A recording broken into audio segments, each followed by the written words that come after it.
Hi, my name is Jan Norton Hales. My family connection is author Orlando Norton Sr. and Mamie Carter Norton. They were born in 1918, Daddy and my mom in 1924. They both graduated from Parker Gray High School. Daddy graduated in the first graduating class. I was raised in DC. My memories are from coming over on Sunday. We came over every Sunday for church.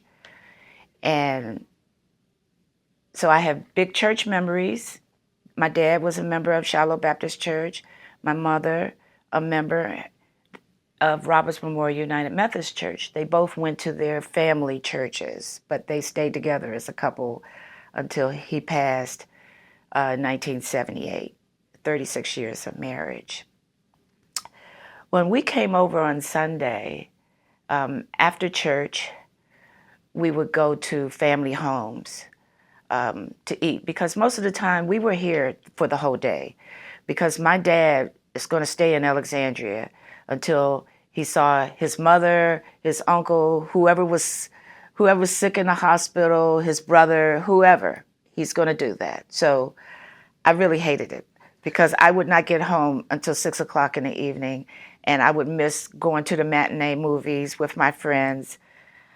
But I loved it too because I always told people when I grew up, I'm from Alexandria. I was just raised in DC because I really felt like I was raised in both places. The sense of community here was quite different from DC. DC has always been a transient city where different people always came to live because of government jobs or whatever. So I saw the difference as a young child. As soon as we came across the water and we were in Alexandria, it was a whole different situation. Put it this way, a whole different scene. It was more family orientated and more accountability. I saw my dad still accountable to his mother. She expected him to be in that choir every Sunday. So when we were coming over the 14th Street Bridge, and then we were coming down, not the boulevard, whatever you call that road, the Parkway. We were coming down the Parkway. As soon as we got in Alexandria, if we were caught by that train, oh my daddy would be so mad because he knew he would be late getting to church because a lot of times he would, sometimes mama would drop him off or he would drop us off. Now he's getting upset, but mom had to fix the cream chip beef and the fried apples every Sunday. So she was busy doing that. So that's why she was a little late getting ready. But my experience in Alexandria was really of community, of you could walk down any street and every other house, they knew somebody. It was completely black at that time, and I feel like the blacks really, really did a lot to get what they received, and they were very proud of it. So they were little teeny, some of the homes were really teeny little homes, but they were fabulous for them. I can remember my grandfather's house, 911 Princess Street, just down the street. I can remember an old coal-burning potbelly stove in the middle of the floor. So I do have some memories. I remember my mom was so stuck on Alexandria when we moved to DC. They only had one car. We would get the bus back over here so that she would shop right here on King Street. She had accounts here. We went to Young Set. That's where she bought all our shoes. And we would get right off at the bus at Washington and King. And I was little, and I would see the people sitting in the restaurant right there. And I would ask Mommy, why can't we go in here to eat? And she would jerk my arm, and she was like Just come on here, come on. You're going to eat when you get up Aunt Dot and Uncle Chick. So you're going to eat when you get over to Lucy's house. And that's what happened all the time. And I didn't know it was because of segregation. I was too little to understand that. But that's what they always fed us. When we came to town and we just came from over the bridge, they fed us because they knew that Daddy was not leaving his hometown until he saw and visited everybody he wanted to see. So my aunt and uncle would give us like chips and cookies and Pepsi Cola. My Aunt Lucy would give us a little piece of fried chicken and some potato salad. And that would hold us over until we got home at 6 o'clock in the evening. Because I forgot to say this part. Mama had cooked the whole dinner the night before. So dinner was there waiting for us, but we couldn't get to it until my dad was ready to come home. And I was the last one to leave the home. And so I know he wasn't going to leave me in D.C. all day by myself. So I was basically a prisoner. Basically. Yeah, but the benefits that I got from it, this experience of coming to Alexandria every Sunday, was enormous. The memories of the older people. My grandmother lived right down the street at 604 North Columbus. Then right in the back of her, my uncle lived 604 North Alfred Street.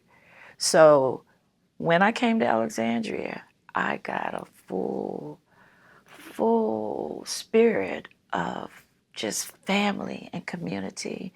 And that's what I remember most. No, their families go way back. I think, I know from my grandmother, she came down from, it'll come to me in a minute. I'm just having one of those moments. But she came down to live with her aunt. She and her sister, they came down to live with their aunt. I believe her name was Sarah Burke, because my grandmother's father or mother was a Burke. So my grandmother and grandparents, all of them, I think, were born in the 1880 something. And my sister did the genealogy, and our roots are basically here. For the Norton side, it just cuts off. She couldn't go back anymore to like the 1840s. My mother's side, my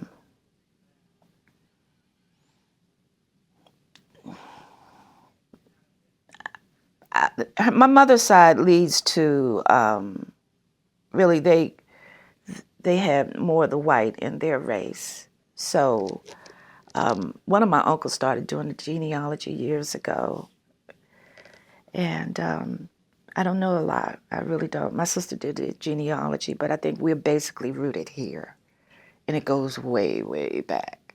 So, and then the two cemeteries here, the Freedman Cemetery, we have people there that were buried in the early, mid-1800s.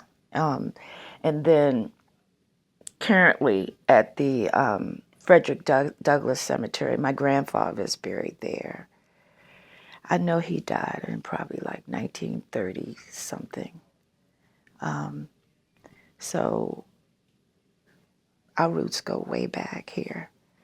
And that's a good thing to know, because like I mentioned before, in our area where we lived in Northwest Washington, we had every nationality at first, but then when the blacks started moving in, the whites started moving out, and the Jewish people started moving out, and the Japanese people started. We went to school with all of these people, but like I said, they were from everywhere.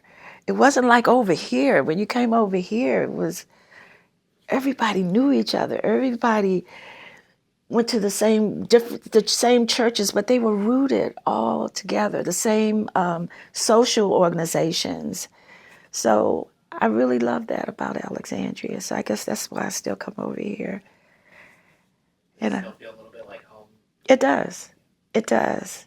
It really does. And it feels great to just be in the area where you know your parents walked over those cobblestones, and my cousin Lucy walked over those cobblestones in Spike Hills, It's like amazing. And a lot of this stuff is still here. It is less like the Alexandria I remember for sure. It does seem a little more like DC in a way. But it's changed a lot. I mean, families have died off, families have moved. I remember one cousin's father-in-law said that segregation really split us up. And in a way it did. I mean, we lost communities. So, well, the kids kind of went to church with mama because daddy had to get up in the choir and he didn't have time to watch kids, okay? He sang in the senior choir. As a lot of his siblings, they were very involved with music because his father was a music director at Shiloh Baptist Church. I always wanted to go to Shiloh more, and I'm sorry I didn't, but we would go there for special occasions. So I got a snippet of just being there, and I always loved being there, watching the different choirs sing and hearing and singing. The Baptist hymns were quite different from the Methodist, more spirited.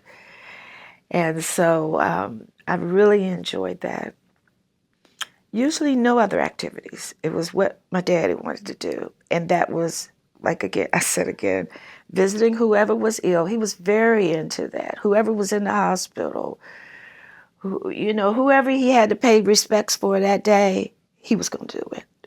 And as a kid, you're going to sit and be quiet. You're not saying a word because your daddy was your daddy back in that day. He wasn't a daddy that whipped us or anything, but he was in charge.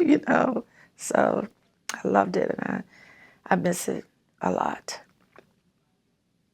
The house is still here at 911 Princess, so I ride down there just to look at it. And the house up here is 604 North Columbus.